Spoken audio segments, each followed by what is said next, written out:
Cerita menarik. Ini cerita menarik. Iya. Nah, aliran ini secara alami pada waktu itu dari pelabuhan ke pelabuhan di bawah transit. Orang sudah tahu sejak zaman Fir'aun bahwa rempah-rempah itu dari negeri kita. Oke, berarti Jadi ini ada- bukan Belanda menemukan pertama ya. Wah, Dari awalnya jauh itu. awal. Begitu dilakukan dalam pernikahan itu menjadi pahala, menjadi sesuatu yang sangat indah, berharga di sisi Allah. Itu sih keyakinannya. Terus, lah kamu belum nikah, nulisnya bukunya judulnya Nikmatnya Pacaran Setelah Pernikahan. Saya jawab, Muadzin itu bilang hayya ala sholat, dia juga belum sholat. Saya bilang. Dia baru panggil doang. Baru panggil. Sholat juga belum. Hayya ala sholat, mari kita sholat. Belum sholat dia kan. Iya, iya. Memang buku Saksikan Bahwa Aku Seorang Muslim itu buku pertama yang saya baca waktu saya awal mahasiswa baru di Malang, dan itu yang mengubah betul-betul. Saya rasa kayak saya hijrahnya tuh gara-gara buku itu. Maksudnya, Masya Allah.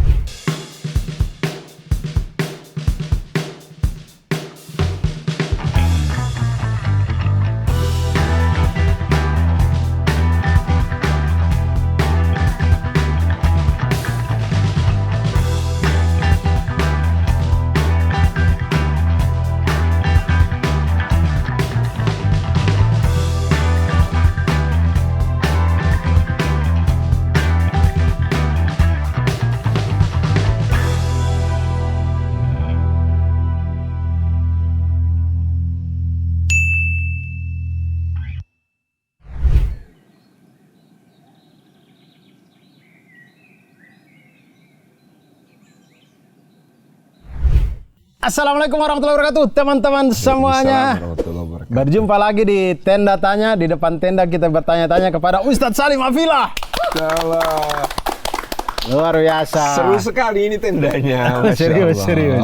Memang Keren. niat orang-orang di sini. Iya. Orang-orang di sini memang agak niat-niat. Memang kami bajak dari YouTube yang sudah lumayan terkenal juga. Jadi kami bajak orang-orangnya datang untuk bikin di sini. Ya mungkin kalau teman-teman merasa tes-tes editingnya, tes-tes ininya agak sama dengan sebuah YouTube, silakan diterka-terka lah. Ini berasal dari orang belakang panggungnya ini, belakang. Kita memang bangsa agraris ya, Bang. Iya. Jadi membajak itu biasa. Iya, membajak biasa. Jadi di sana udah agak bosan, lagi kosong dikit, ya sini Iya. yuk kerjain di sini gitu. Iya, bisa kita manfaatkan lah. Ya, terima kasih banyak Ustadz Salim sudah datang ke sini. Alhamdulillah senang sekali bisa bersama di Tenda Tanya. Iya, jauh-jauh dari Iya. Jogja. Kita ajak kemah di Depok sini ya, teman-teman. Ustadz Salim sehat ya Ustadz ya? Alhamdulillah, Bang. Alhamdulillah. Saya minggu lalu kayaknya bertemu dengan Ustadz Salim di Iya, Masjid. sudah tayang. Iya, sudah tayang. Alhamdulillah. Saya juga sudah nonton di Masjid Luar Jogokarian, kemudian ke Ustadz Salim. Alhamdulillah sekarang Ustadz Salim datang ke Tenda Tanya. Nah, kemarin Ustadz Salim sudah tanya-tanya saya, sekarang gila. Dibalik ini, Tanya dibalas Ustadz Salim. kita. Aduh. Jangan berat-berat tanya ya, Bang. Tidak Ustadz. Iya. Awal-awal aja dulu. Saya pengen tanya, Ustadz kita tahu bukunya banyak sekali sudah. Buku yang terakhir apa Ustadz? Ada beberapa. Oh, yang terakhir terbit ya? Iya. Yang maksudnya bukan terakhir kan? Bukan. Ini bukan doa bahwa itu terakhir. Bukan. Maksudnya yang Iya. ketika kita syuting ini apa yang terakhir terbit? Yang sudah terbit ya. Aduh, apa Mas Fredo? Aku lupa. Saking banyaknya, Masya Allah. Ibrahim alaihissalam. Oh. Saya bercerita tentang Nabi Ibrahim alaihissalam. Waktu itu bermula dari sebuah kajian berseri 10 episode. Kemudian kita bukukan menjadi mudah dibaca untuk teman-teman juga gitu.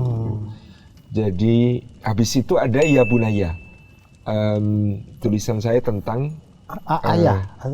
tentang anak ya? Iya, tentang pendidikan anak, basis pendidikan anak menurut Al-Qur'an gitu. Jadi habis Ibrahim masih ada Ya Bunaya. Ya Bunaya paling baru. Paling baru ya. Alhamdulillah. Total sudah berapa tuh Ustadz? Kalau tidak salah 17. Masya Baru Allah. 17, baru Masya 17. Allah. Tadi siang saya bertemu putri-putri Prof. Quraish Shihab. Malu sama beliau, kita masih jauh lah dibandingkan beliau yang sampai usia 80 tahun masih produktif ya. Iya, ya. Dalam 1 tahun kadang 2 buku beliau itu. Allahu Akbar. Masya Allah, luar luar biasa. biasa, Jadi kita kalau lihat produktivitas ulama-ulama, apalagi itu baru yang masa kini ya, masa dahulu konon Ibnul Jauzi rahimahullah ta'ala itu, kalau seluruh karyanya, jumlah halamannya dibagi dengan umurnya produktif sejak usia 20 tahun, maka akan ketemu bilangan 40 halaman sehari. Masya Allah. Itu nulis. Yang baca nggak sempat. Iya. Karena orang Nulis. untuk menulis 40 halaman pasti membaca ratusan atau ribuan Ratusan halaman. dan ribuan halaman untuk bisa menghasilkan 40 halaman sehari kan. Iya. Dan konon kalau rautan penanya itu kan, penanya dari kayu, itu diraut. Kayu rautan penanya itu bisa untuk menyalakan perapian beberapa tahun. Wow. Jadi kita kalau sekarang, apalagi berkaca kepada Imam Suyuti begitu ya. Imam Suyuti itu mengarang di berbagai bidang kajian ilmu keislaman. Beliau mengatakan tidak ada satu cabang pun ilmu keislaman telah aku pelajari dan pasti aku akan punya karya di situ. Dari ilmu ulumul Quran, tafsir, ilmu hadis, riwayah maupun dirayah, fikih, usul fikih, ilmu mantik, ilmu balaghah gitu ya. Kemudian ilmu nahwu, ilmu sharaf, semua cabang ilmu. Beliau punya karya dan kira-kira beliau itu kan berkarya hanya sampai usia sekitar 50 tahun. Itu berarti kalau dihitung dari usia produktif, dari usia 20 tahun taruhlah. Taruhlah gitu berarti hanya 30 tahun. Tapi karyanya itu satu perpustakaan penuh itu karya beliau. Gitu. Wow. Jadi kadang dulu kita sekitar mungkin antara tahun 2005 sampai tahun 2015 itu masa kejayaan para penulis di Indonesia ya. Artinya menjadi penulis itu kayak pekerjaan impian. Kan sekarang udah berubah gitu ya. Karena perkembangan teknologi dan lain sebagainya, karena media sosial, karena AI dan lain sebagainya itu berubah. Tapi dulu di masa-masa kejayaan para penulis itu kadang-kadang kan saya ada rasa ujub gitu. Bangga sama diri sendiri. Alhamdulillah sudah bisa nulis sekian buku gitu. Nah, setiap kali saya merasa bangga begitu, saya pergi ke toko buku ataupun perpustakaan, ketemu nama-nama itu, langsung hilang semua kebanggaan itu. Langsung hilang semua ujub itu gitu ya. Karena kita jauh sekali nggak ada apa-apanya. Nah, yang bikin pertama kali seorang Salim Afilah akhirnya menulis buku itu apa, Ustaz? Nah, ini menarik. Saya itu orang yang sangat konvensional. Artinya dulu waktu kecil SD ditanya, apa cita-citamu gitu ya. Saya klise cita-citanya. Menjadi orang yang berguna bagi nusa bangsa dan agama. Menjadi orang yang berguna bagi nusa bangsa dan agama. Lalu ketika saya SMP saya mulai merenung. Bagaimana caranya menjadi orang yang berguna bagi nusa bangsa dan agama? Kalau dipikir-pikir, satu, menjadi orang yang berkuasa. Ketika kita berkuasa, ketika kita punya authority untuk mengatur negeri kita, maka kita sangat mungkin bisa menjadi orang yang berguna bagi nusa bangsa dan agama. Meskipun bisa juga sebaliknya, menjadi orang yang merusak nusa bangsa dan agama. Satu, punya kekuasaan. Dua, kalau mau jadi orang yang berguna bagi nusa bangsa dan agama, tentu menjadi orang yang berharta, kaya raya sebesar-besarnya, yang dengan itu kemudian kita bisa manfaatkan untuk berbagai proyek-proyek kebajikan. Dengan harta itu. SMA saya mulai berpikir lagi. Nunggu jadi berkuasa, lama kali, nggak segera bermanfaat. Sebelum itu terus, apa artinya kehadiranku di dunia? Tunggu jadi orang kaya lebih sulit lagi sepertinya gitu kan. Kalau begitu, apa yang bisa kita lakukan untuk menjadi orang yang berguna bagi nusa bangsa dan agama tanpa menunggu berkuasa, tanpa menunggu kaya, tapi dampaknya luas. Dampaknya luas. Ketemu jawabannya, menulis. Maka sejak SMA itu saya sudah mulai ikut berbagai macam lomba kepenulisan, gitu ya, macam-macam. Alhamdulillah nggak pernah menang. Lah kok pede bikin buku kalau gitu. Nah, terus kemudian setelah itu juga sama. Saya ngirim tulisan, artikel, puisi, cerpen. Waktu itu kan majalah-majalah Islam lagi bagus-bagusnya, ada Sabili, ada Tarbawi, ada Anida, ada Umi. Itu kan zaman-zaman kejayaannya majalah-majalah Islam itu. Saya kirim artikel ke berbagai majalah, ke berbagai media Islam itu. Nggak pernah ada yang dimuat. Alhamdulillah kan. Tapi di situ saya kemudian menyadari bahwa menulis itu memang proses. Di situ saya belajar oh ternyata idealisme saya tentang, sepertinya tulisan yang bagus. Ya kan menurut saya, orang kemudian harus punya sense untuk memahami seperti apa orang membaca. Nah artinya saya kurang belajar, saya harus belajar lagi, sampai, ya itu tadi di SMA saya nerbitkan buletin sendiri, gitu ya, bikin naskah sendiri, kemudian nge-layout sendiri. Saking on-nya di awal-awal itu, nge-layout itu saya pakai PowerPoint. Nggak pakai PageMaker atau nggak pakai software untuk layout, tapi pakai lucu lah pokoknya. Ya, namanya juga orang pengen tahu, belajar gitu. Akhirnya lama-lama saya bisa nerbitin buletin sendiri. Kemudian saya bergabung di organisasi namanya Forum Silaturahmi Remaja Masjid Yogyakarta, FSRMY. Nah, di situ saya dipercaya untuk menjadi redaksi dari koran dinding untuk masjid-masjid sekota Jogja. Jadi kita nerbitkan pekanan, ada koran dinding yang ditempel di masjid-masjid, di papan-papannya masjid sekota Jogja, terbit setiap Jumat. Koran dinding itu namanya Kubah, koran untuk perubahan. Saya jadi redaksi di situ, ya saya ngelola. Dari situ ada pengalaman lah, kayak merasa bisa saya nulis buku. Akhirnya saya berjumpa dengan orang yang akhirnya saya anggap jauh melebihi kakak kandung ya hubungannya. Namanya Allahyarham Haji Muhammad Fani Rahman, qadarullah, beliau sudah wafat pada saat COVID kemarin tahun 2021 bulan Agustus, awal Agustus 2021. Nah itu saya kemudian disemangati oleh beliau. Beliau itu punya bisnisnya itu desain grafis dan percetaan. Kalau pasang iklan di acara-acara anak muda itu selalu khas. Proyu cetak-cetak, sedia undangan dan orangnya, karena beliau juga jomblo. Proyu cetak-cetak, sedia undangan dan orangnya, selalu tagline-nya begitu. Nah beliau itu kemudian bilang begini sama saya, Dek, kalau saya pengen jadi penerbit, jenengan Anda mau nggak jadi penulis buku? Jadi apa yang beliau katakan itu membuat saya tertantang kan itu. Bismillah ya Mas ya gitu ya.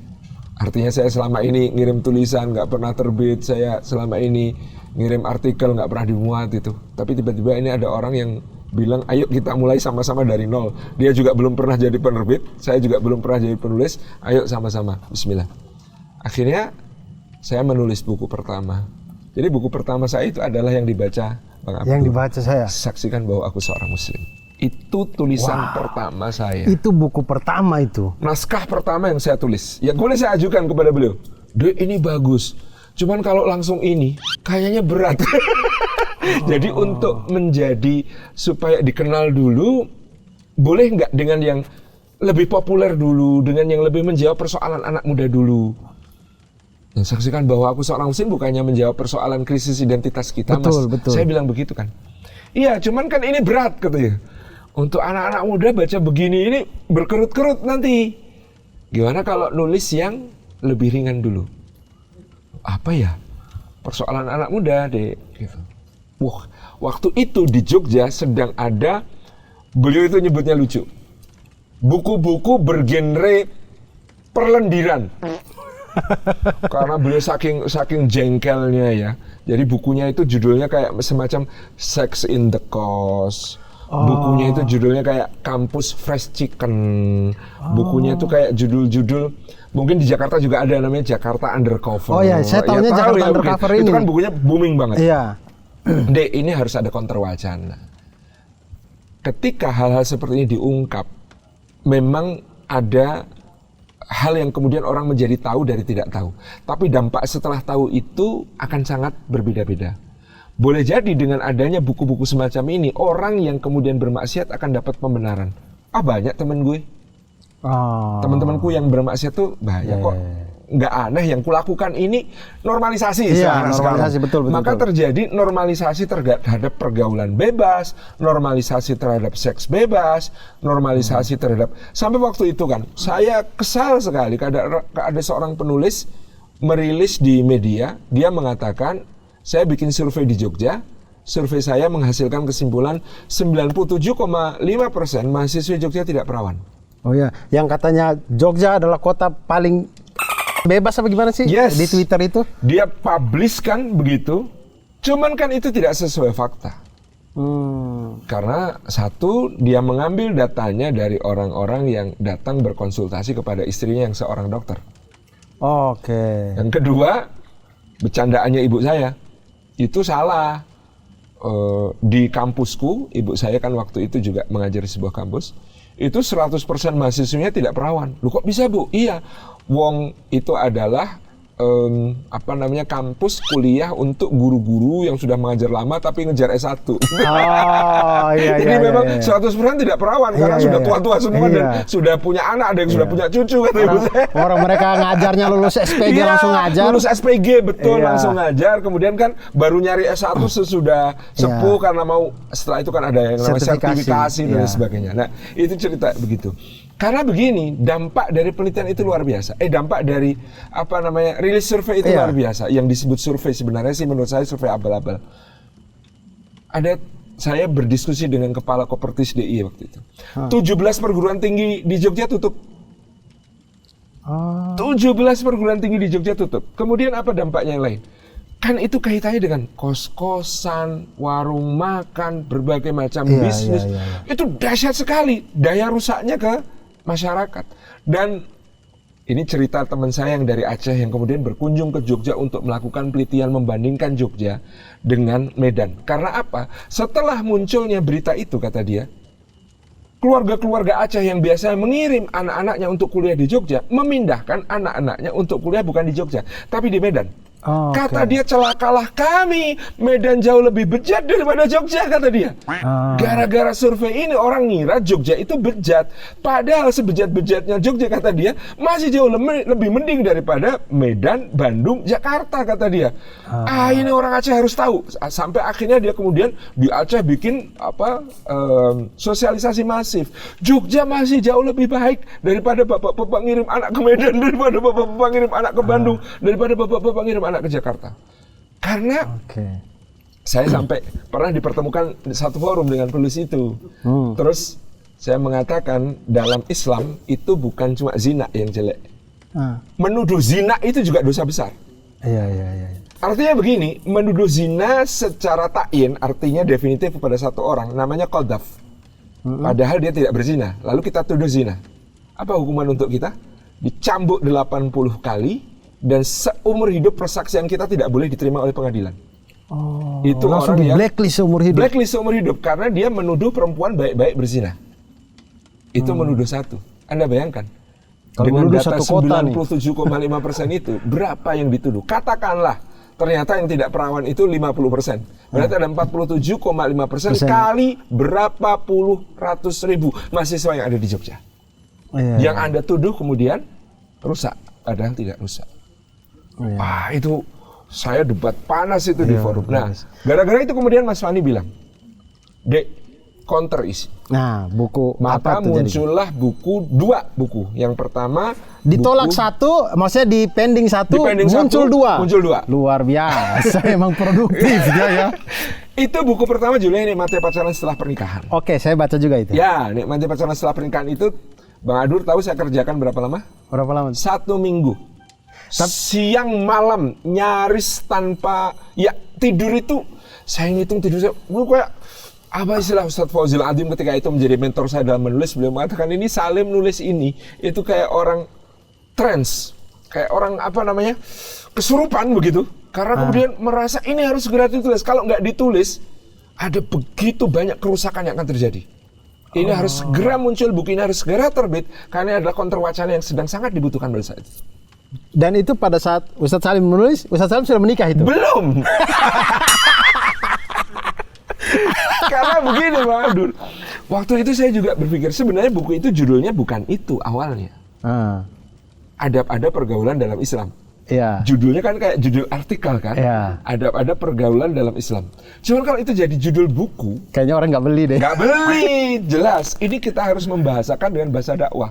Jadi judul itu hasil diskusi saya dengan Mas Wan, katanya judulnya ini aja deh. Saya bilang, masa kayak begitu? Aku belum menikah, aku gitu. Aduh, gimana ya? Tapi Ustadz, mungkin karena Ustadz belum menikah, kemudian menulis buku itu. Makanya waktu saya membaca itu pun, saya berasa perasaan seorang laki-laki jomblo yang mengidam-idamkan. Perasaannya yang muncul itu.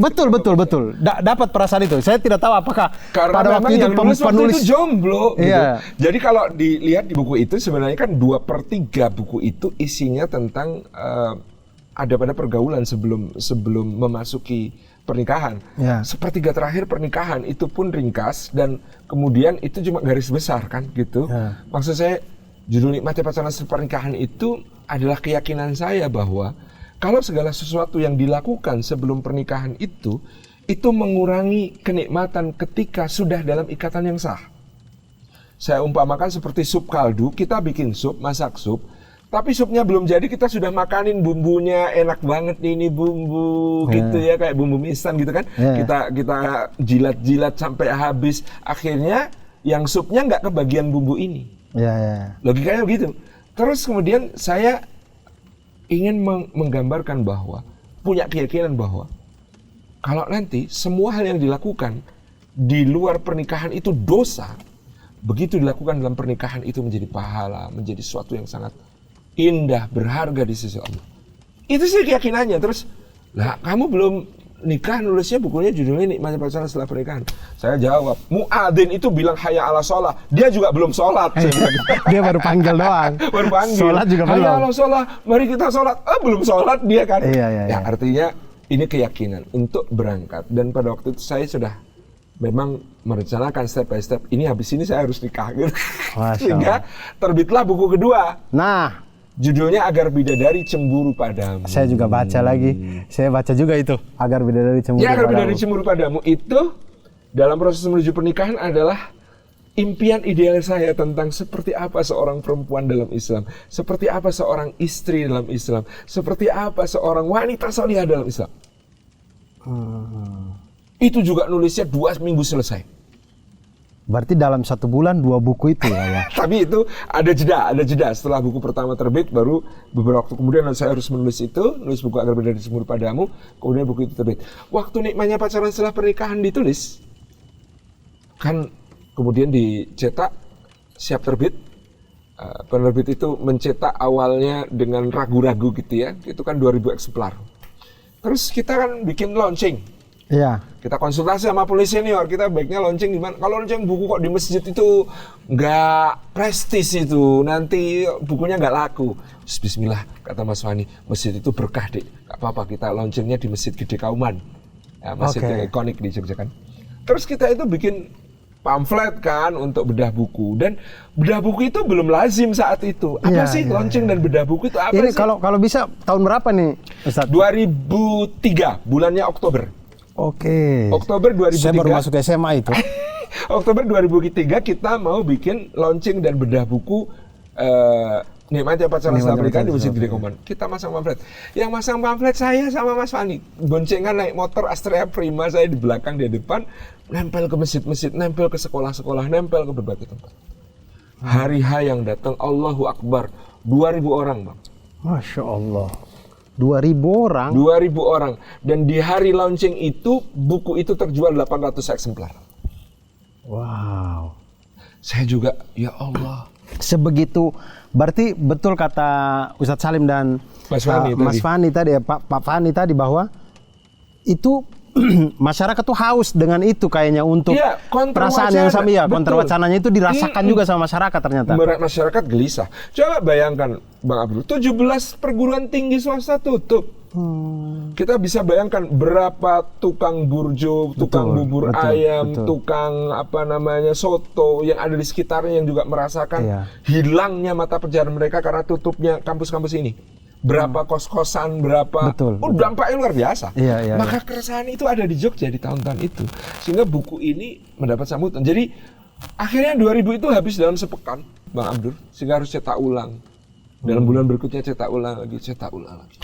Dan itu jauh di atas ekspektasi saya gitu, tentang nulis buku. Dan itu kemudian buku keduanya Agar Bidadari Cemburu Padamu. Buku ketiga baru Saksikan Bahwa Aku Seorang Muslim. Belum juga.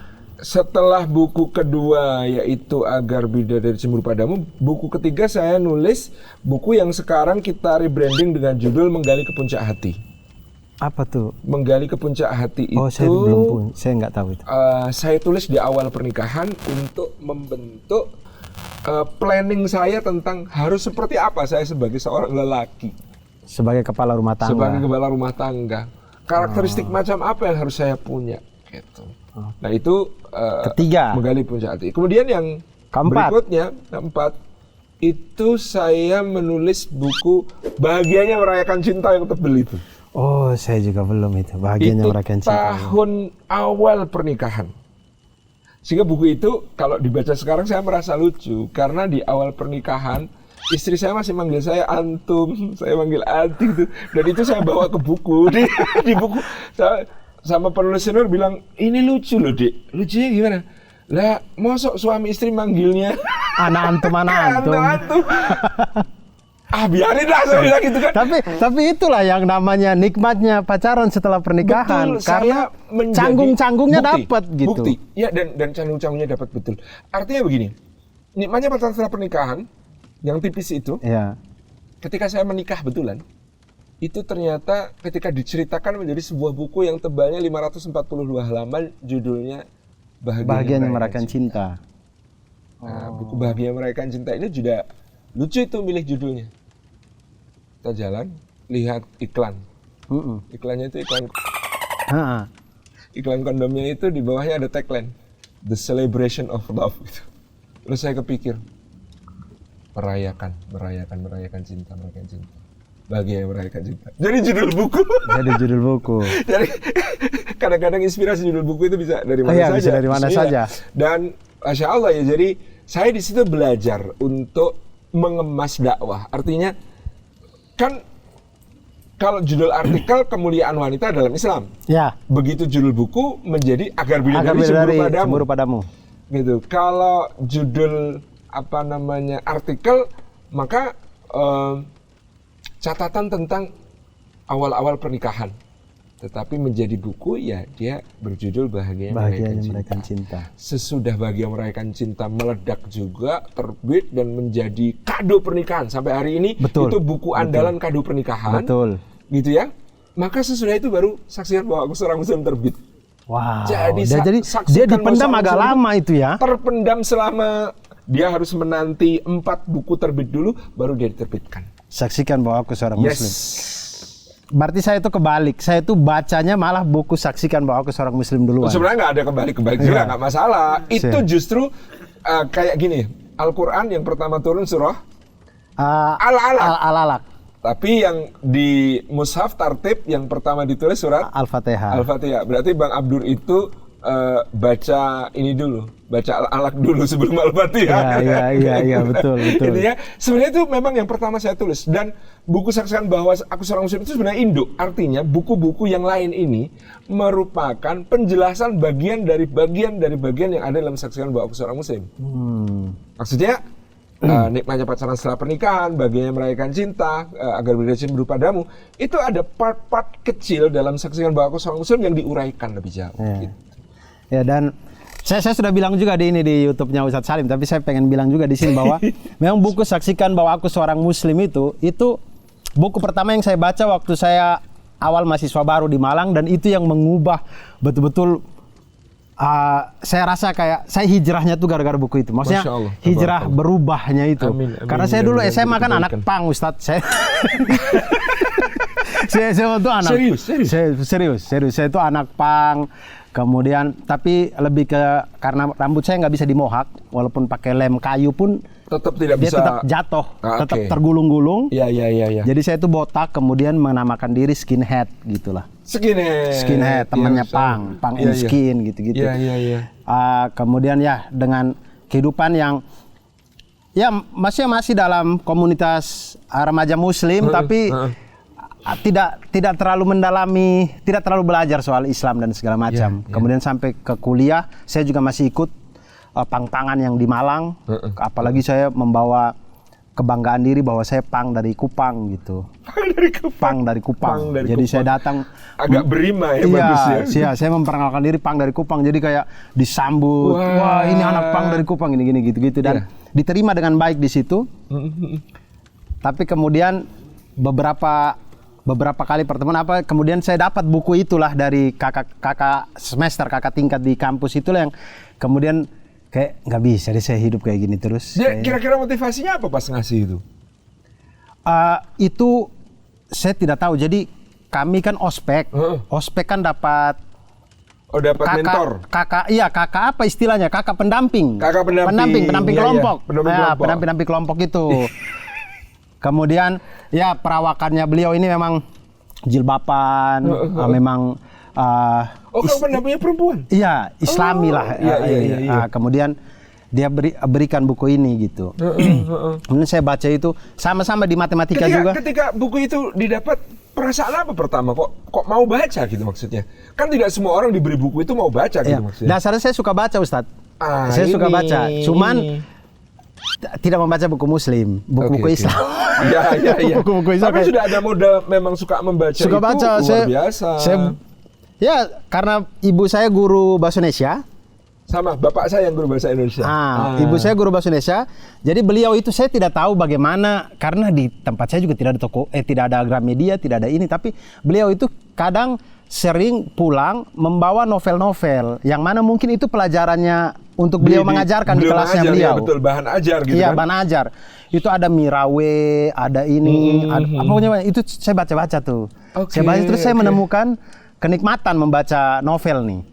Jadi saya suka sekali novel, segala macam novel pokoknya, karena saya tidak mampu beli, pokoknya ada teman yang punya saya pinjam, saya baca, saya pinjam, saya baca. Jadi kebiasaan membacanya sudah terbentuk. Iya, gitu. Jadi ketika dikasih buku ya ada apa sih ini?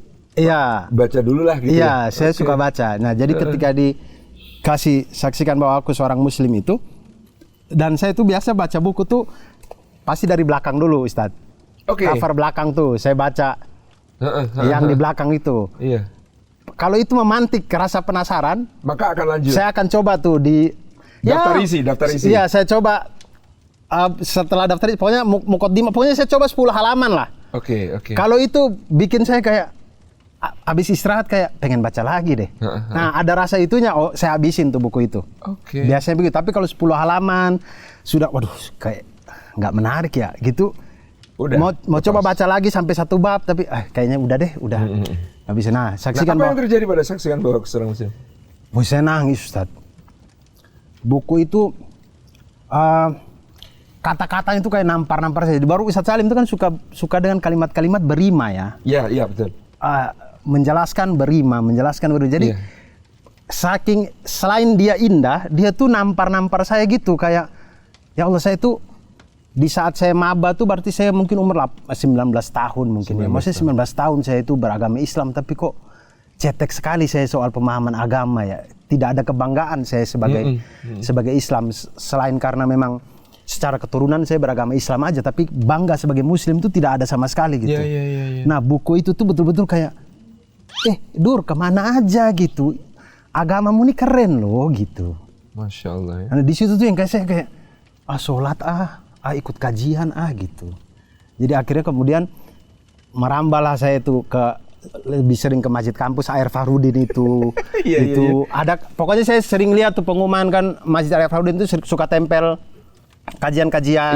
Itu saya lihat, hari ini jam kuliahnya nggak ada, saya datang. Kemudian karena mungkin saya gabung-gabung ke sana, dilihat sama mahasiswa-mahasiswa senior yang lain. Kemudian diajak lah, ayo sini kalau mau ikut. Akhirnya dari situ ikut juga kajian-kajian yang di luar-luar. Yang kalau saya tidak ikut, saya tidak tahu tuh ada kajian-kajian di sana, di masjid Masjid Al-Ghifari lah, masjid mana gitu-gitu. Jadi saya akhirnya keliling-keliling ikut kajian. Kalau biasa tuh ikut mabit. Malam bina ya. Jadi kayak persami tapi konsep Islam gitu ya. Itu kayak gitu-gitu terus saya ngerasa Masya Allah, luar biasa. Itu buku Saksikan Bahwa Aku Seorang Muslim. Nah, dari buku itu kemudian baru bahagianya bukan bahagia merayakan cinta, agar Bukan. Yang nikmatnya pacaran setelah iya, pernikahan. iya.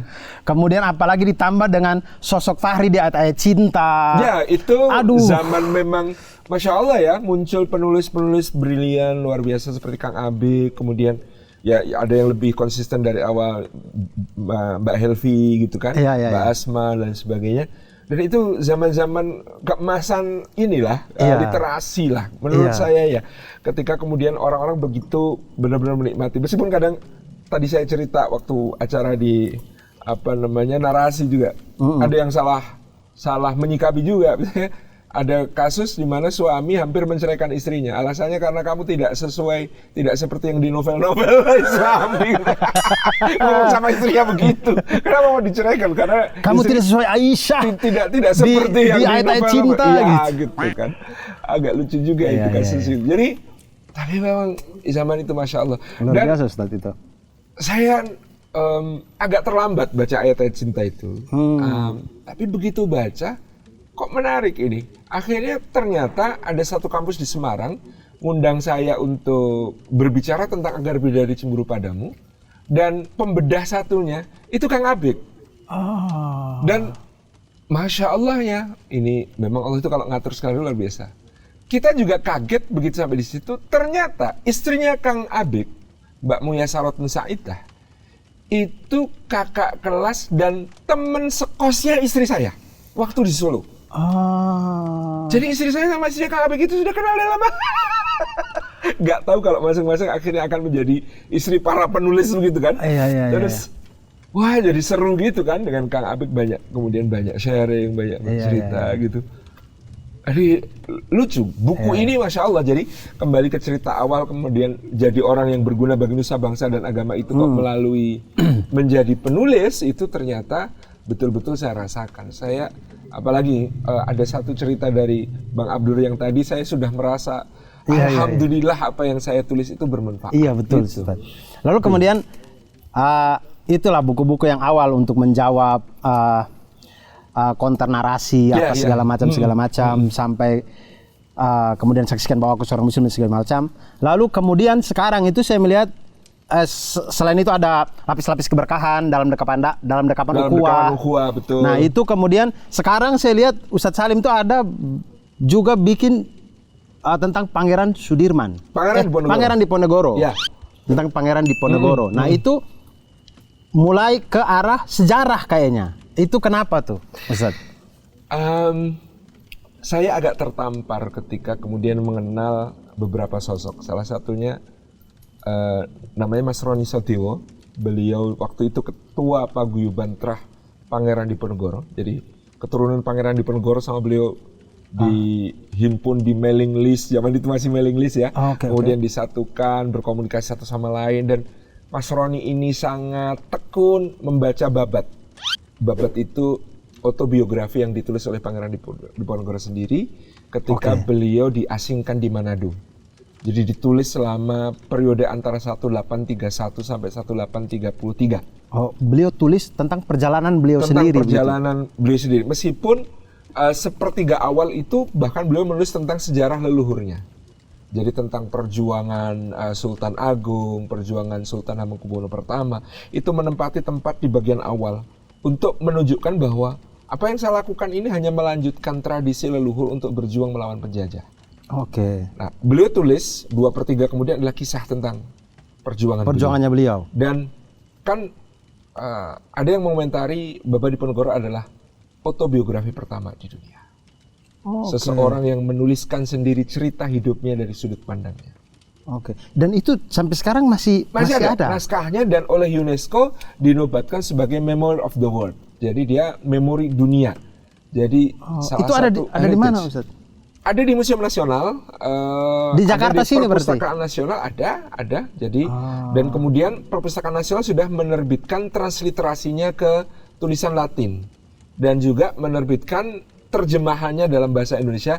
Tapi sayang, menurut saya yang ya sedikit banyak mengerti bahasa Jawa, terjemahannya banyak yang tidak akurat menurut saya. Karena ada kosakata bahasa Jawa mungkin padanannya tidak tidak pas. tepat, tidak Iya, tepat. tidak Iya, pas karena gitu. bahasa Jawa itu kaya dengan nilai rasa. Itu yang kadang-kadang sulit ditangkap, diterjemahkan ke dalam bahasa Indonesia. Yang bahasa Indonesia ini kekuatannya memang di kesederhanaan kan. Bahasa Melayu yang kemudian menjadi bahasa Indonesia itu kan lingua franca, bahasa penghubung seluruh kepulauan Nusantara. Karena itu dia bahasa yang sangat sederhana.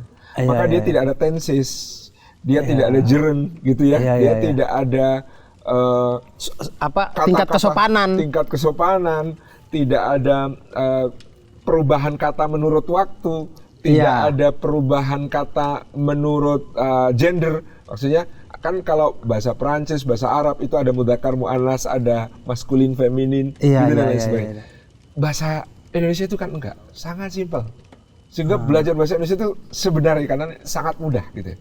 Sedangkan bahasa Jawa itu mengenal tingkatan, ada 3 tingkatan, mengenal berbagai bentuk gaya bahasa yang sangat kompleks gitu. Jadi ya itu pandangan subjektif saya. Menurut saya mudah-mudahan nanti ada yang menerjemahkan dengan lebih ada rasa, ada nilai rasa Jawanya gitu. Iya. Tapi ini Mas Roni ini, Bapak Diponegoro itu kan Pangeran Diponegoro itu detail sekali mencatat peristiwanya apa, di mana terjadinya, siapa saja yang terlibat, siapa di pihak musuh, siapa di pihak saya, siapa yang gugur, siapa yang terluka, dan itu semua diceritakan dalam bentuk tembang. Lagu. Tembang itu lagu, dan lagu dalam bahasa Jawa itu mengandung aturan-aturan baku. Ada namanya guru lagu, guru gotro, guru wilangan. Guru gotro itu jumlah barisnya harus sekian. Oke. Guru wilangan itu setiap baris harus sekian ketukan. Guru lagu itu belakang harus A atau I atau U atau E atau E atau O. Berima. Ada rimanya. Coba bayangkan, bercerita itu susah tapi, itu. bercerita tapi pakai lagu. Ya, harus pas. Jumlah katanya mungkin, jumlah ketukannya Jumlah pas. ketukannya, jumlah suku katanya akhirannya harus sama. Akhirannya harus sesuai. Itu beliau bikin. Beliau kayaknya penyanyi rap ya. Agak susah itu. Iya. Jadi kalau bahasa Jawa itu kan ada tembang itu ada namanya tembang mocopat. Itu ada beberapa belas jenis lagu, dan semua itu tadi mengikuti kaidah tadi karena harus bisa dinyanyikan. Misalnya ini ada namanya gambuh. Itu kan harus bisa dilakukan begini. Sekar gambuh ping catur, kang cinatur polah kang kalantur, tanpa tutur katulo-tulo katali, dan seterusnya. Jadi ada nadanya, ada hitungannya, Ur-urnya di belakang ada nih. AIO-nya, ada rimanya. Oh. Dan Bapak Diponegoro itu ditulis dengan cara seperti itu. Wow. Dan itu bercerita tentang peperangan, bercerita tentang pertempuran, bercerita tentang bertemu siapa. Dan tanpa mengurangi detail-detail informasinya ya. Itu Exactly. susahnya minta ampun. Saya membayangkan bagaimana dulu nulisnya gitu. Oh, Dan itu ada. Itu beliau tulis dalam Wonocoroko ini, Ustadz? Atau Nah, ini menariknya. Diponegoro itu karena sejak kecil dibawa nenek buyutnya, yaitu Ratu Ageng Tegarejo, keluar dari keraton, dibesarkan di luar keraton, meskipun beliau adalah putra raja, putra Sri Sultan Hamengkubuwono III. Yang mendidik itu neneknya seorang yang asalnya dari dekat Bang Abdur, Bima. Oh. Jadi permaisuri Sri Sultan Hamengkubuwono I itu namanya Ratu Ageng, itu keturunan Sultan Bima Abdul Qahir pertama. Dan karena dia bukan orang yang sangat Jawa, dia itu sangat multi etnik, karena meskipun keturunan Sultan Bima, permaisuri Sultan Bima ini orang dari Bugis gitu ya. Kemudian ada darah Arabnya, kemudian ada nanti ada darah Jawanya juga, ada darah Maduranya juga. Pokoknya a mix of a little bit everything lah gitu. Nah, maka kemudian Ratu Ageng ini tidak mendidik Diponegoro dengan aksara Wonocoroko ini. Wonocoroko, tapi dengan aksara Arab.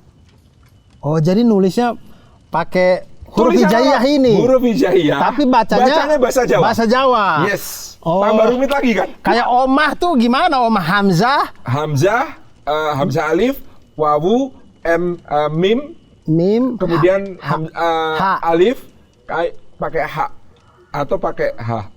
Oh, itu. Omah. Omah. Oh, jadi dibacanya huruf hijaiyah dibacanya Jawa. Ya, Apa Arab Pegon? ya Arab istilahnya. Pegon, betul. Disebut sebagai aksara Pegon. Kalau di Malaysia malah disebut sebagai aksara Jawi. Oh, Iya kan? disebutnya malah aksara Jawi Iya, itu. di tulisan Melayu kayak di Riau, di Kepulauan Riau kan itu pasti kalau nama jalan ada atasnya tulisan bahasa Latin, bawahnya tulisan bahasa Arab. Maksudnya tulisan aksara Arab. Iya, iya, Tapi iya. itu bukan aksara Arab, itu disebut aksara Jawi atau aksara Melayu. Oh, oke. Dan itu adalah dipakai oleh Diponegoro. Jadi dia nulisnya pakai itu. Nah, kemudian tadi lanjut saya dari Babat cerita, ya. Malu dengan Mas Roni ini. ini semua tempat yang disebut di dalam Babat itu dia telusuri, dia datangi. Oh. Ini Diponegoro di sini bertempur melawan Jenderal Van Gien. Diponegoro bawa 4.000 pasukan, Jenderal Van Gien 6.000 dari Semarang datang mengepung. Jadi dia mendatangi dan membayangkan semua peristiwa itu, lalu kemudian dia ceritakan, di-shoot dengan kamera yang sangat sederhana, kemudian dia upload di YouTube-nya yang juga sangat sederhana. Oh. Saking dengan semangatnya luar biasa, beliau itu meneliti tentang leluhurnya itu. Nah, tapi beliau, saya datang ngobrol sama beliau, kata beliau, kita ini harus lebih malu lagi, Dimas, kepada Profesor Peter Carey yang nulis tentang Pangeran Diponegoro itu 3 jilid tebal. Judulnya The Power of Prophecy, Prince Diponegoro and the End of Old Order in Java. Itu hasil penelitian selama 40 tahun. Sama profesor ini nih. Profesor Orang Peter mana Carey. nih Ustadz mereka dia? Orang Inggris. Orang Inggris. Guru besar di Trinity College di Oxford. Kelahiran Birma. Hanya gara-gara waktu kecil, Profesor Peter Carey ini menemukan salinan buku lama Belanda judulnya The Java Oorlog. Sebuah laporan dari para perwira militer yang terlibat dalam Perang Jawa tentang Perang Diponegoro yang kemudian ketika dia baca, dia terbelalak. Belanda sebagai penjajah di Jawa pernah menghadapi perlawanan sebegitu maha dahsyat ini sampai mereka pun nggak bisa untuk tidak nulis dengan mengagumi orang-orang Jawa yang bertempur di bawah pimpinan Pangeran Diponegoro. Gara-gara itu dia mengabdikan 40 tahun hidupnya untuk meneliti tentang Dia cari tahu Diponegoro Pangeran ini Diponegoro. siapa? Ini sebenarnya? siapa? Sampai dia akhirnya ketemu naskah-naskah Babat Diponegoro. Dan ini saya membayangkan betapa luar biasanya literasi di zaman Diponegoro. Karena Pangeran Diponegoro nulis Babat menceritakan dirinya dan perjuangannya. Iya. Ibunya juga nulis. Oh, ibunya juga nulis. Ibunya Diponegoro itu nulis nyeritain tentang kepahlawanan anaknya. Oh, oke. Istrinya juga nulis. Oh, istrinya juga nulis. Ibunya namanya Raden Ayu Mangkorawati. Berarti waktu perang nih ibunya beliau masih ada. Ada, ikut mendampingi. Ibunya nulis. Nulis. Istrinya Istrinya Raden nulis. Ayu Ratnaningsih yang kemudian mendampingi sampai di pengasihan di Makassar. Kan beliau dari Manado kemudian dipindahkan ke Makassar, dan wafat di Makassar. Itu istrinya yang namanya Raden Ayu Ratnaningsih. Itu ikut. juga nulis tentang suaminya, kepahlawanan suaminya. Putranya namanya Pangeran Diponegoro Anom yang kemudian disebut sebagai Pangeran Abdul Majid yang diasingkan ke Madura, kemudian dipindahkan diasingkan ke Ambon. Sekarang ada makam keluarga Diponegoro di Ambon, itu keturunan beliau Pangeran Abdul Majid. Itu juga nulis tentang bapaknya. Wow, dan berarti perjuangannya. dari berbagai macam POV Dari ya. berbagai macam sudut pandang. Oke. Kemudian ada panglimanya namanya Raden Basa Gontokusumo. Ini pangerannya. Panglima. Oh, panglima. Salah satu komandan lapangannya. Oh, jadi Pangeran Diponegoro di atas, ini salah satu kavaleri atau infanteri gitu ya? Salah satu panglimanya. Panglima infanteri atau panglima kavaleri gitu. Perlawanan Diponegoro itu kecil, Bang. 5 tahun bertahan, dan pada waktu terbentuk pertama di Selarong, jumlah pasukan yang bergabung dengan Diponegoro itu sekitar 12.000 orang. 12.000 orang. Itu sama seperti pasukan ketika Fatu Makkah bukan sih? Sebada Fatu Makkah, Perang Hunain ya? Perang Hunain, ya, Perang Hunain 12.000 ya? 12.000. Dan kemudian kalau digabung dengan berbagai kekuatan yang akhirnya menggabungkan diri pada puncak perang di tahun 1826, lebih dari 30.000 pasukannya Diponegoro itu. Oke. Dan babat-babat ini semua dari berbagai macam POV ini ada sampai sekarang. Yang Gontokusumo itu ya. 8 jilid, Bang. Wow, panglimanya itu beliau yang ini. sekarang saya sedang seneng lagi baca. Sama Arab Pegon juga dia ini. Iya. Wow. Dan apa namanya? Oh, sebagian ada tulisan Jawanya. Kalau ini dia orang Jawa asli. Okay. Dia sebagian ada yang Arab Pegon, ada yang Jawa, dan dia sebagian ada yang tembang, ada sebagian yang prosa, gancaran. Dalam bahasa disebut gancaran. mempelajari ini satu demi satu. Nah, Keraton Surakarta juga nulis cerita tentang Diponegoro, Keraton Yogyakarta juga nulis, Pakualaman juga nulis. Oke. Seorang lawannya Diponegoro, Panglima Jawa tapi berperang di pihak Belanda, mewakili Keraton Surakarta, namanya Tumenggung Cokronegoro, itu juga nulis tentang Diponegoro. Oke. Jadi kita bisa membayangkan satu tingkat literasi yang luar biasa di masa itu. Yang kedua, perang Diponegoro ini lengkap. Kalau mau cerita tentang beliau, kita bisa dari banyak sudut pandang. Sampai sudut pandang musuhnya aja ada. Iya. Ini ibarat mungkin kalau kita sekarang itu dari setiap sudut pandang ada yang nge-tweet. Tapi sebatas nge-tweet doang. Ini nulis buku. Serius. Bahkan yang Cokronegoro itu yang kemudian babatnya disebut babat Kedung Kebu, itu gambar ilustrasinya. Maka dari babatnya Cokronegoro itu kita bisa melihat seperti apa pakaian pada zaman Diponegoro. Seperti apa senjata, seperti apa pertempuran situasinya dan sebagainya. Nah, kemudian tadi yang Ustadz akhirnya kemudian melihat YouTube-nya Mas Roni ini. Kemudian juga akhirnya saya juga berkenal dengan Profesor Peter itu ya. Berdiskusi. Kita ini bagaimana kita punya warisan sejarah luar biasa. Gini Bang, saya tuh membayangkan ini banyak yang kemudian mungkin merasa aneh, tetapi saya sudah cerita di podcast sama Daniel sama Dr. Richard Lee. Saya itu penggemar sejarah dan salah satu bangsa yang paling saya kagumi karena mereka sangat rapi mencatat sejarah adalah Tiongkok. Cina. Subkulturnya namanya Jepang sama Korea sama. Mereka juga detail menulis sejarah. Dan kemudian sejarah itu bisa menjadi bahan yang sangat kaya untuk membentuk narasi zaman ini.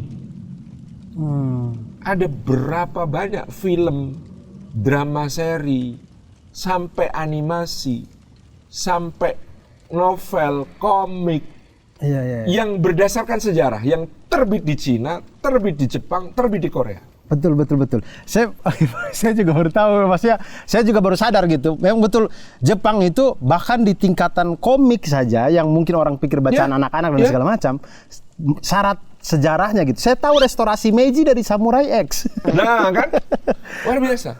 Saya dulu SMA membaca sebuah novel tebalnya segini, judulnya Shinsho Taikoki, dalam bahasa kita cuma diterjemahkan Taiko.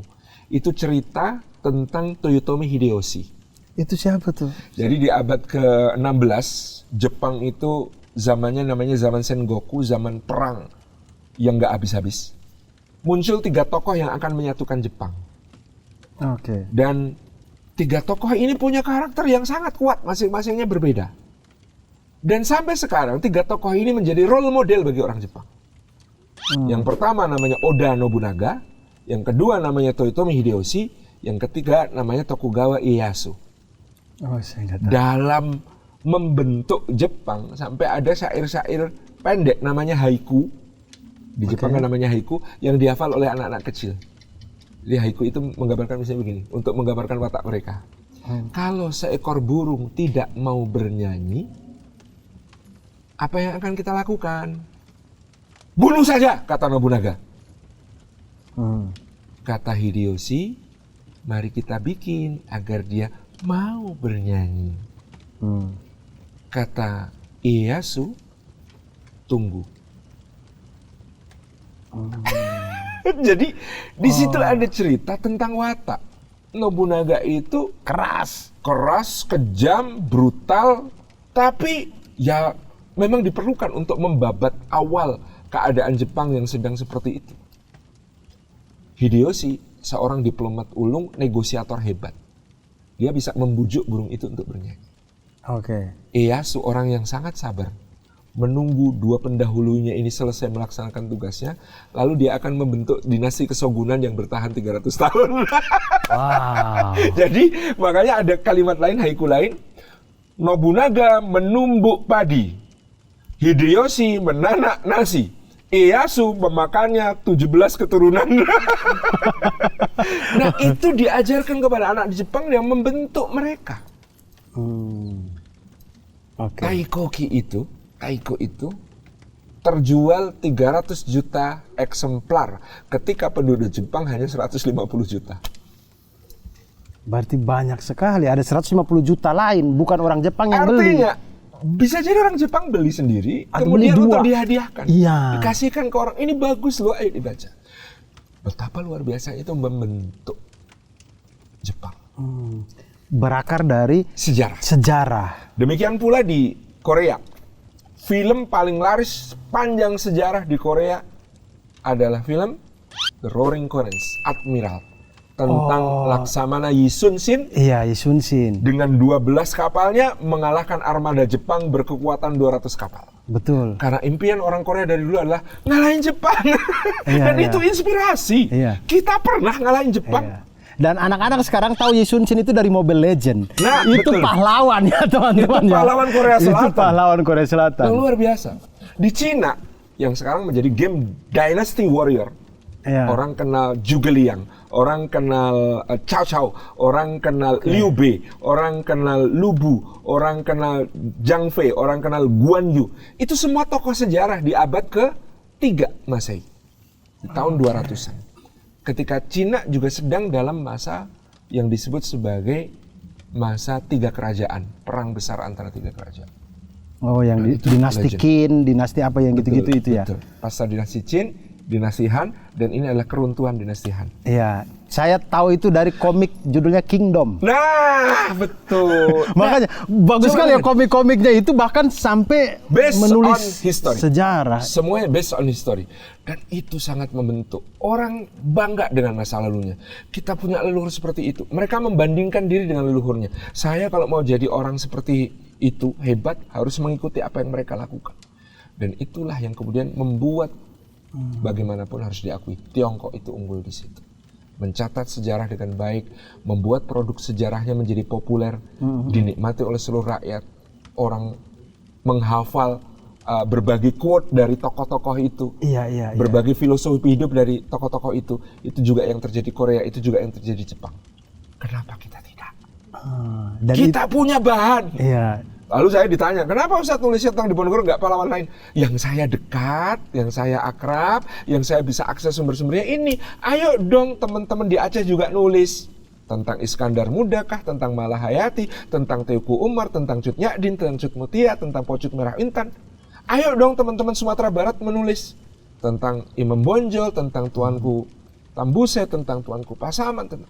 Ayo dong teman-teman Palembang menulis tentang Sultan Mahmud Badarudin. Ayo dong teman-teman Banjar menulis tentang Pangeran Antasari. Ayo dong teman-teman dimanapun. Semua punya luar biasa. Apalagi Indonesia Timur. Nah, kalau di Indonesia Timur, Ustaz, yang Ustaz tahu deh. Maksudnya saya ini agak tidak tahu sejarah-sejarah. Maksudnya kami itu misalkan di kawasan Indonesia Timur misalkan, itu penyebaran Islam bisa sampai sana itu gimana? Gimana ceritanya? Iya, saya tahunya kan cuman di buku sejarah Ternate Tidore sudah kerajaan besar aja, Gua Talo besar apa, tapi awal mula cikal bakal sampai ada kerajaan Ternate ini, Tidore, Goa Talo segala macam itu. Analisis beberapa sejarawan begini, di abad pertengahan itu dunia Islam di pusatnya, Di dunia Madinah. Islam di Timur Tengah itu menghadapi 2 invasi besar-besaran. Satu pasukan salib, yang kedua Mongol. Oh, ini Persia sudah tidak ada ya? Sudah tidak ada. Oke. Di abad-abad itu, di masa Daulah Abbasiyah, di tahun 1099, Godfrey the Boilong dan pasukan Bromocorah, kita menyebutnya pasukan Bromocorah. Karena itu sebenarnya preman-preman nggak karu-karuan yang apa namanya di Eropa itu pengacau, bangsawan-bangsawan kecil tapi perampok begitu. Dipanggil itu jadi dipanggil pasukan. jadi pasukan salib, diberi tanda salib merah, dijanjikan ampunan oleh Sri Paus, berangkat ke Yerusalem. Oke. Oh, medannya di Palestina sekarang Di Palestina. ya, di Yerusalem. Di Yerusalem. Jadi tahun 1097 itu Imam Al-Ghazali berkhutbah di Masjidil Aqsa dan mengatakan, tiba-tiba beliau menangis bercucuran mata dan mengatakan, mungkin ada waktunya kita tidak akan bisa sholat lagi di sini. Firasat beliau. Dan itu waktu itu belum ada kabar, tapi pasukan salib sudah mulai bergerak dari Eropa. Oke. Di tahun 1099 banjir darah kan di Yerusalem. Darah menggenang sampai lutut. Seluruh penduduk lebih dari 80.000 orang dibantai. Muslim, Yahudi, Kristen Ortodoks nggak pandang bulu, semuanya dibantai. Dan itu gempar seluruh dunia Islam, merasa lemah, merasa takluk. Dan bagaimana mereka akan melawan? Maka kita mengenal para pelopor yang kemudian membangkitkan kaum muslimin lagi pada masa itu. Dari Imaduddin Zanki, diteruskan putranya Nuruddin Mahmud, diteruskan Salahuddin Al-Ayyubi. Pertanyaan penting, perang itu biayanya besar atau kecil? Besar dong, Ustaz. Sangat besar. Perang itu butuh biaya yang sangat besar. Pertanyaannya, dari mana dunia Islam bangkit untuk bisa membiayai jihadnya? Saya tidak tahu. Minyak bumi belum ada ya. Qatar belum kaya waktu itu ya. Rempah-rempah. Oh, that's the answer. Perdagangan rempah-rempah. Sejak dulu perdagangan rempah-rempah sudah dikenal. Mengalir secara alami dari timur ke barat. Jadi, dan rempah-rempah itu memang bagian timur-timur sini aja yang punya. Maksudnya secara belahan dunia. Secara belahan dunia. Cengkeh itu hanya di Ternate. Nggak ada di tempat lain. Oke. Pala itu hanya di Banda waktu itu. Nggak ada di tempat lain. Lada itu hanya di Sumatera. Kapur barus itu hanya di Sumatera. Nggak ada di tempat lain. Dan maksudnya saya tuh membayangkan ya Ustadz. Maksud saya kalau misal pala di Banda nih. Kan kita untuk tahu sebuah bumbu masakan biar enak kan harus tahu ini pala ada di Banda. Maksudnya masa saya membayangin masa orang Belanda tuh dia bikin steak gitu. Iya. Kemudian rasa kurang merica nih. Jajah Indonesia Masa hanya gara-gara kurang bumbu dia jajah Indonesia. Ini cerita menarik. Ini cerita menarik. Iya. Nah, aliran ini secara alami pada waktu itu dari pelabuhan ke pelabuhan di bawah transit. Orang sudah tahu sejak zaman Fir'aun bahwa rempah-rempah itu dari negeri kita. Oke, berarti jadi ini bukan Belanda menemukan pertama ya. Dari awalnya itu sudah ketahuan. Makanya kota Barus di Sumatera Utara, pantai barat Sumatera Utara itu dinobatkan sebagai titik nol peradaban Nusantara. Karena disitulah diekspor barus, kapur barus itu ke Mesir. Pertama yang biar jadi mumi ini. Betul. Mumifikasi yang paling kompleks dan paling mahal adalah dengan kapur barus. Dan kapur barus itu satu-satunya kosakata Melayu yang ada dalam Al-Quran. Kana mizajuha kafuro, kapur. Oke. Satu-satunya kata bahasa Melayu yang ada dalam Quran, kapur. Maksudnya adalah kapur barus. Jadi konon Fir'aun yang nggak kaya-kaya amat itu di dalamnya ada macam-macam rempah-rempah gitu ya, ada rempah-rempah dari Yunani, minyak zaitun, dan macam-macam itu. Tapi Fir'aun yang paling kaya itu badannya isinya kapur barus. Termasuk Fir'aun yang tenggelam ini mungkin ya. Mungkin. Karena untuk dibikin mumi itu bagian yang gampang membusuk harus dikeluarkan. Satu, cairan otak, maka ditusuk dari sini dengan pipa kecil kayak jarum itu supaya keluarkan cairan otaknya pelan-pelan. Yang kedua, isi perut dan isi dada itu gampang membusuk, itu harus dikeluarkan. Dan kalau sudah dikeluarkan, maka untuk mengawetkan diisi dengan kapur barus. Oke. Dan itu sudah ada di sana. Makanya konon, kenapa Sumatera itu disebut sebagai Swarna Dwipa, pulau emas. Padahal di Sumatera waktu itu belum eksploitasi tambang emas itu belum banyak. Iya. Ternyata karena dulu pedagang-pedagang Nusantara yang ngekspor kapur barus nggak mau dibayar kecuali dengan emas. Maka emas dari Afrika itu ngalirnya ke Sumatera. Itu salah satu rempah-rempah ya. Kita mau cerita tentang rempah-rempah. Maka pusat rempah-rempah dunia pada saat itu namanya Konstantinopel. Oh, Konstantinopel ini juga banyak rempah-rempah di mereka. Di masa Kekaisaran Romawi Timur, Bizantium, Konstantinopel ini menjadi pusat rempah-rempah dunia. Maksudnya rempah-rempah dari seluruh dunia itu ngalir diperdagangkan sampai ke situ. Bayangkan. Dia pusatnya. Cengkeh dari Ternate diangkut menuju Makassar. Dari Makassar diangkut ke Tuban, dari Tuban diangkut menuju ke Malaka, dari Malaka diangkut menuju ke Aceh, dari Aceh diangkut menuju ke Benggala, dari Benggala diangkut menuju Gujarat, dari Gujarat diangkut menuju ke Maskat, Oman, dari Maskat diangkut ke Pelabuhan Aden, di Pelabuhan Aden dipikul dibawa pakai onta menuju ke Mesir, dari Mesir seberangkan dengan kapal sampai ke Konstantinopel. Konstantinopel pasar besarnya ini ya? Pasar besarnya. Oke. Jadi aliran itu alami.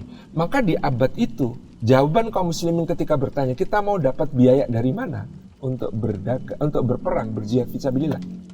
Jawabannya Rempah-rempah. Maka kepentingan di abad ke-12, 13, 14, 15 bagi dunia Islam adalah mengamankan jalur rempah-rempah. Sehingga pedagang-pedagang muslim, panglima-panglima muslim bergerak ke timur untuk kemudian mengamankan pelabuhan-pelabuhan tempat transit rempah-rempah ini. Berdirinya Kesultanan Samudra Pasai, salah satunya adalah dampak dari pengamanan jalur rempah-rempah. Ya. Dan jalur yang tadi Ustadz sebutkan ini adalah kota-kota yang terkenal dengan mayoritas muslimnya ya? Karena akhirnya kemudian nantinya panglima-panglima muslim dan pedagang-pedagang muslim yang berkantor-kantor di situ dan kemudian menjadi jalur penyebaran Islam. Oke. Jadi rempah-rempah jawabannya. Maka rempah-rempah itu pada abad itu menjadi tulang nadi, menjadi urat nadi perjuangan fisabilillah. Hikmahnya luar biasa Ustaz Luar ya. biasa. Seandainya, maksudnya inilah hikmah yang kalau sudah terjadi kita bisa ambil hikmahnya. Misal di 1909 tadi atau apa tadi? 1099. 1099 tadi kalau Pasukan salib. Tidak terjadi pembantaian masalah itu mungkin aliran tidak ada masifikasi dakwah tidak sampai. Tidak ada pikiran untuk menguasai jalur rempah-rempah. Akhirnya Islam tidak sampai sini. Hikmah semua ternyata. Itu percepatan, akselerasi masuknya Islam dengan adanya perang salib sebenarnya. Menarik kan? Nah, kemudian makanya di Ternate dan Tidore di tahun 1081 penguasa Tidore sudah seorang Muslim namanya Kolano Muhammad Nakil atau Kolano Syahjati. Mengamankan sumber rempah-rempah. Muslim. Penguasa Ternate 150 tahun kemudian juga sudah seorang Muslim. Namanya Ba'ab Masyhur Malamu. Muslim. Di Lombok ada orang namanya Gaus Abdul Razak dari Baghdad datang mengamankan jalur di Lombok. Dia punya anak namanya Gaus Abdurrahman yang kemudian menurunkan datu-datu Selaparang, datu-datu Pejanggi, raja-raja di Pulau Lombok. Dan kemudian merambah ke Sumbawa dan Bima. Oke. Dan di abad ke-16, seorang ulama dari transitnya Palembang, tapi kemungkinan dia berasal bukan dari Palembang, itu sudah ke Lamakera. Oh iya. Di situ ada kerajaan, rajana namanya Sangajidasi. Betul itu betul, raja pertama kami, betul. Dia datang membawa Islam, namanya Syahbuddin bin Salman. Ini kemudian dinikahkan dengan putri Sangajidasi dan kemudian mengawali peradaban Islam. Dia menjadi Sultan Mengana kan namanya. Betul. Itu daerahnya Bengan. Ustadz bisa tahu ya. Saya merinding loh. Masya Allah. Nah itu.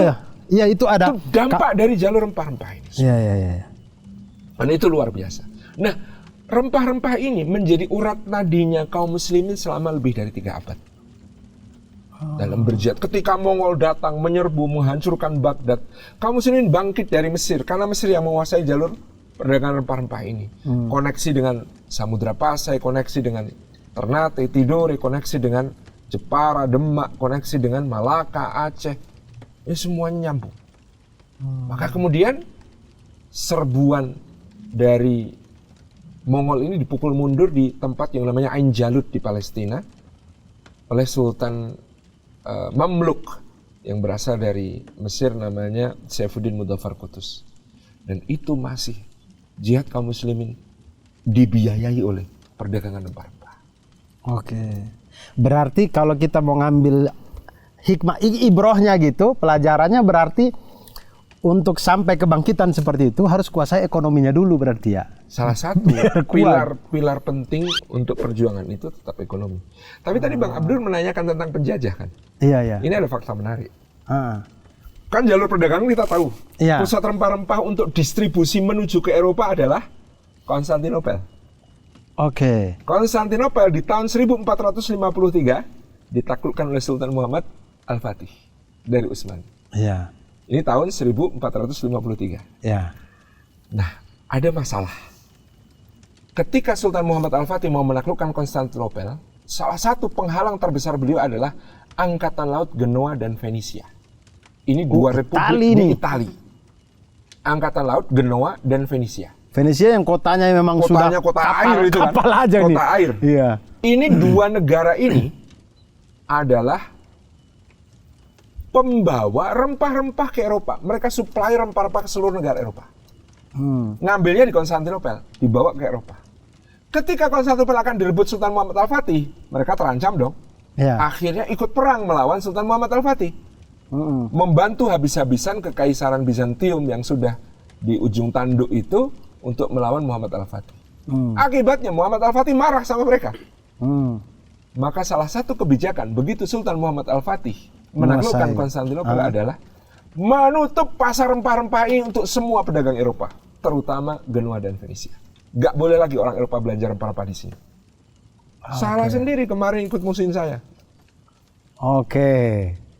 Konstantinopel ditutup. Konstantinopel ditutup. Apa yang terjadi di Eropa? Krisis rempah-rempah. Apa si jenderal-jenderal VOC bikin daging udah nggak ada lagi nih. Pala nggak ada, cengkeh nggak ada. Konon di tahun 1480 di Lisboa, ibu kota Portugal. Itu 1 gram lada ditukar 2 gram emas. Saking krisisnya. Iya, dan mereka sebegitu bergantungnya pada kalau nggak ada lada makanannya nggak enak. Kalau nggak ada lada mereka gimana mempertahankan diri di musim dingin, harus makan yang hangat-hangat. Oke. Jadi ini rempah-rempah ini kebutuhan vital di Eropa saat itu. Oke. Makanya sampai sekarang mereka itu kan bumbunya cuma salt and pepper. Itu warisan zaman ketika rempah-rempah itu mahal banget. Dan punya lada itu berarti kaya raya. Karena tadi 1 gram lada ditukar 2 gram emas. Gara-gara ini kan Eropa yang sangat-sangat krisis rempah-rempah ini, apa yang terjadi? Mereka kepikiran, aduh kita nggak bisa ambil ke Konstantinopel. Udahlah kita cari jalan lain untuk dapat rempah-rempah ke sumbernya. Dimulailah penjelajahan. Vasco da Gama berlayar dari Portugal atas restu Raja Spanyol ke arah selatan, nyari jalan sampai ke Tanjung Harapan. Dilanjutkan oleh Alfonso d'Albuquerque sampai ke India. Wah, mulai deket nih, udah ada banyak barang nih katanya. Ini sudah semakin dekat sumber nih, gitu. Kemudian Christopher Columbus. Kok pada ke selatan sih? Saya cari, bumi kan bulat, saya ke barat. Nah, dia dengan rencana kalau ke barat kan nanti lama-lama ketemu gitu. Meskipun dia nabrak Amerika kan gitu ya, nggak sampai ke negeri asal rempah-rempah dan seterusnya. Dimulailah kemudian penjelajah-penjelajah Eropa itu akhirnya keluar mencari rempah-rempah. Sampai ke Ternate, sumbernya. Sampai ke Tidore, orang Portugal dan Spanyol yang pertama-tama sampai. Oke. Jadi ada kalimat sembarangan, faktual, tetapi ya jangan gitu-gitu amat adalah kalimat yang berbunyi kita dijajah gara-gara Muhammad Al-Fatih menutup pasar rempah Konstantinopel sehingga orang-orang Eropa nyari jalan sendiri ke negeri asal rempah-rempah. Ya Muhammad Al-Fatih nggak akan terbayang bahwa dampak dari kebijakannya akan sejauh itu. Iya. Tapi ini jadi saya jadi memahami betapa untuk kita tahu misalkan apa yang akan terjadi, misal memprediksi lah ya. Memprediksi apa yang akan terjadi atau apa yang sedang terjadi, melihat apa kita harus melihat kondisi dunia secara global ya. Dan karena yang kejadian di sana sangat berpengaruh terhadap di sini. Makanya kan ada teori tentang ketika ada seekor kupu-kupu mengepakkan sayapnya di Jakarta, itu mungkin dampaknya bisa terjadi badai di Samudra Pasifik. Untuk menggambarkan betapa semua peristiwa di dunia ini saling terkait. Dan kita tidak bisa memandang secara parsial. Dan kita tidak bisa menghakimi. Artinya menghakimi, nggak juga, gara-gara Muhammad Al-Fatih ini kita dijajah. Nggak bisa juga ngomong begitu. Karena rangkaian peristiwanya tidak bisa diputar balik. Iya. Apakah kalau Muhammad Al-Fatih nggak nutup Konstantinopel kita nggak dijajah? Juga belum tentu juga. Iya, kan, belum tentu gitu. juga ya. Jadi karena keserakahan, kerakusan ini kan sudah poin yang berbeda pembicaraannya kan gitu. Dan Lalu kemudian ini penjajahnya datang, maksudnya mereka awalnya mungkin cari rempah-rempah, mungkin datang ke sini pengen monopoli mungkin. Karena memang sangat menguntungkan. Bang Abdur bayangkan, ekspedisi Cornelis de Houtman itu kan 4 kapal. Mereka datang sampai ke Tanjung Harapan. Mereka nggak bisa ke utara, karena semua pantai-pantai dikuasai Portugis dan monopoli Portugis. Maka mereka di Madagaskar menculik seorang navigator muslim. Oke. Mereka memaksa navigator muslim itu menunjukkan jalan menuju ke Nusantara. Dan navigator muslim ini karena terpaksa, memang canggih sekali navigator muslim. Bang bayangin, ini Madagaskar. Ini pantai timur Afrika kan ke sini, ini Arab, ini India. Iya. Kita kan di sini. Betul. Ini kan nggak ada pulau, nggak ada apa-apa ini. Nggak ada daratan, nggak ada yang bisa dijadikan penanda apa-apa. Betul. Tapi navigator muslim ini dengan sangat akurat mengarahkan mereka dari Madagaskar langsung sampai ke Banten. Lurus aja itu kan ini lautan nggak ada tanda-tanda. Kalau jalan di darat masih itu pohon itu. Nggak ada, Bang. Ini lihat air aja semuanya. Pakai apa? Sextant, pakai astrolab, ngitung jarak bintang. Ini kita ke sana, posisi kita di sini, posisi kita di sini. Lama-lama nanti kita akan sampai ke sebuah pelabuhan namanya Banten. Gila itu navigator muslim. Jenius. Bawa mereka dari Madagaskar sampai ke Banten. Itulah Cornelis de Houtman sampai di Banten. Kemudian mereka ke timur belanja kan, ke Tuban, ke Gresik, ke Madura. Madura balik karena kapalnya udah penuh rempah-rempah. Berlayar, nyoba lewat Selat Malaka, transit di Aceh. Di Aceh bikin masalah. Sampai 2 kapalnya kemudian disita oleh Aceh. Kemudian Cornelis de Houtman ini duel di atas kapal dengan laksamananya Aceh. Perempuan namanya Malahayati. Dan ini nggak banyak diceritakan di buku sejarah. Cornelis de Houtman itu mati ditikam rencong sama Malahayati di atas kapal.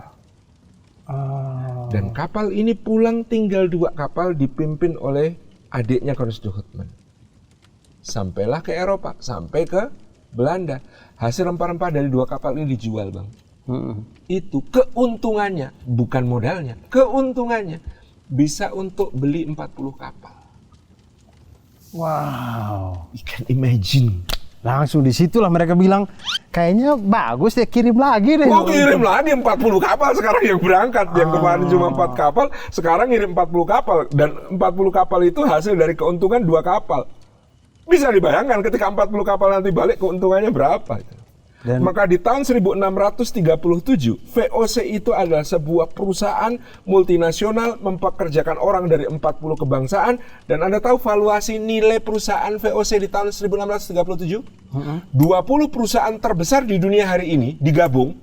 Google, Microsoft, China Oil, kemudian Aramco. Pokoknya yang paling gede digabung jadi 20 perusahaan terbesar di dunia sekarang. Itu kalah kaya dari VOC di tahun 1637. Masih lebih kaya VOC. Jadi kalau ada, mohon maaf ini, ada orang-orang yang kadang-kadang mengecilkan perjuangan bangsa Indonesia. Apa kita nenek moyang kita ini melawan perusahaan aja kalah.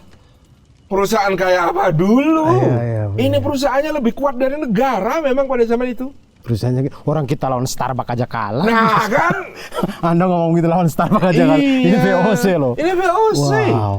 Di tahun 1637, nilai perusahaan VOC, aset dan omsetnya itu lebih besar daripada 20 perusahaan terbesar zaman kita digabung jadi 1. Dan mungkin ketika datang kemudian makin banyak apa segala macam inilah, selain berdagang rempah-rempah dan segala macamnya itu, terjadilah juga penyebaran agama kayaknya dari Eropa. Tapi begini Bang, saya selalu memuji, kagum kepada mukaddimah konstitusi kita. Ketika para founding fathers menulis atas berkat rahmat Allah yang maha kuasa dan dengan didorongkan oleh keinginan luhur supaya berkehidupan kebangsaan yang bebas, maka rakyat Indonesia menyatakan dengan ini kemerdekaannya. Apa yang saya maksud di situ? Iya. Tepat 1 abad sebelum para penjajah ini datang, terjadi masifikasi dakwah Islam di seluruh kepulauan Nusantara. Di Jawa ada tokoh semi legendaris yang disebut Wali Songo. Iya, Wali Songo. Dan Wali Songo ini salah satu yang paling berperan besar namanya Sunan Giri. Sunan Giri ini punya murid dari seluruh Nusantara kan. Sultan Zainal Abidin Syah dari Ternate aja cuti 4 tahun meninggalkan tahta untuk mondok ke Gresik. Belajar ke Gresik. Putranya Sunan Prapen dikirim untuk berdakwah di Bali, di Lombok, di Bima, di Sumbawa. Terus murid yang namanya Lambung Mangkurat dikirim ke Banjar.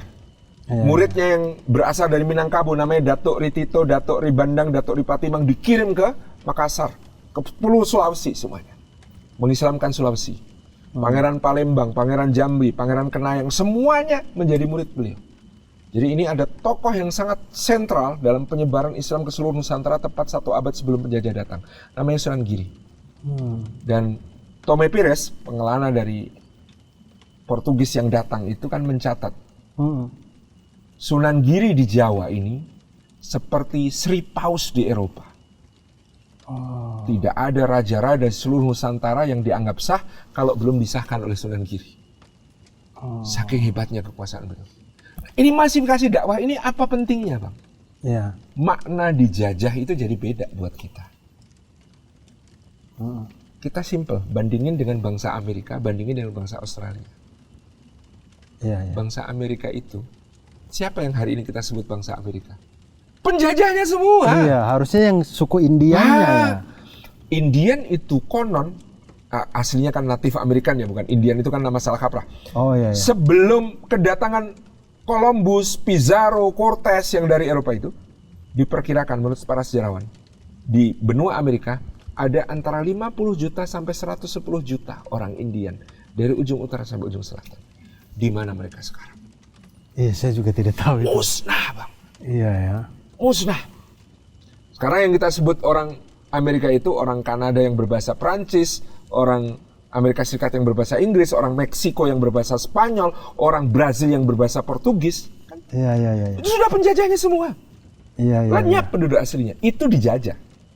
Australia. Berapa orang aborigin? Suku aborigin. Ketika James Cook datang. Diperkirakan antara 8 sampai 20 juta. Sekarang sisa 50 ribu, Bang. Yang kita sebut orang Australia sekarang, itu orang Inggris semua. Keturunan penjahat-penjahat yang dibuang ke situ kan. Iya. Dijajah itu musnah. Tapi kita, yang katanya 350 tahun dijajah, Bang Abdur masih tetap sebagai seorang yang sangat Indonesia. Saya yang Jawa juga sangat Indonesia. Kita bicara bahasa kita, nggak minjem bahasa Belanda. Kita bisa mempertahankan jati diri kita seperti ini. Karena apa? Menurut saya tidak ada faktor yang menjawab kecuali Islam. Karena yang membuat kita bangkit berjihad itu Islam. Ketika Portugis mencaplok Malaka di tahun 1511, maka yang pertama bergerak untuk menggempur Portugis adalah Pangeran Pati Unus dari Demak. Membawa armada dari Jepara menggempur Portugis. Sementara raja-raja yang masih belum beragama Islam berpikir, ayo kita bersekutu, ayo kita bikin perjanjian damai dengan Portugis, ayo kita kerja sama-sama Portugis. Kaum muslimin sudah berpikir. Iya, karena kalau belum Islam pada waktu itu tidak punya konsep jihad ini, tidak punya konsep membela harta benda, membela begitu tanah lihat orang air. Portugis mereka sudah kagum. Kapalnya bisa mengeluarkan dentuman-dentuman yang menghancurkan. Kan ada meriam-meriam. Iya. Udah takut aja. Tapi muslimin berani ngelawan.